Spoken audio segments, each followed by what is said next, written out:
متحدہ عرب امارات پر یمنی حوثی مجاہدین کے حملے کے بعد غاصب و ناجائز صہیونی ریاست اسرائیل نے امارات کو تحفظ اور انٹیلیجنس معاونت فراہم کرنے کی پیشکش کی ہے۔ اسرائیلی وزیر اعظم نفتالی بینٹ کی جانب سے جاری کردہ خط میں حوثی مجاہدین کے حملے کو دہشت گردانہ حملہ قرار دیا گیا۔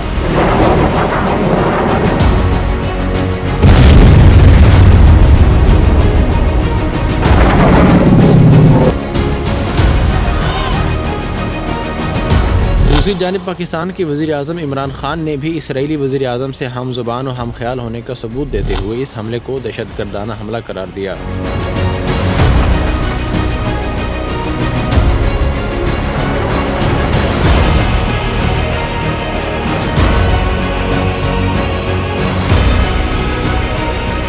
واضح ہے کہ متحدہ عرب امارات پر حملے کے بعد عرب اتحاد نے یمن کے متعدد شہروں پر خون ریز حملے کر کے سینکڑوں افراد کو شہید اور زخمی کر دیا۔ یمنی عوام 2015 سے عرب اتحاد کی جارحیت کا مقابلہ کر رہے ہیں اور اس جنگ کی وجہ سے تاریخ کے بدترین بحران کا شکار ہیں، لیکن اقوام عالم اس ظلم پر خاموش ہیں۔ مگر جب یمنی اپنے دفاع میں کوئی اقدام کریں تو اس کو دہشت گردی کہا جاتا ہے، اور اس ضمن میں پاکستان بھی مغرب کی اقتدا کرتا نظر آتا ہے۔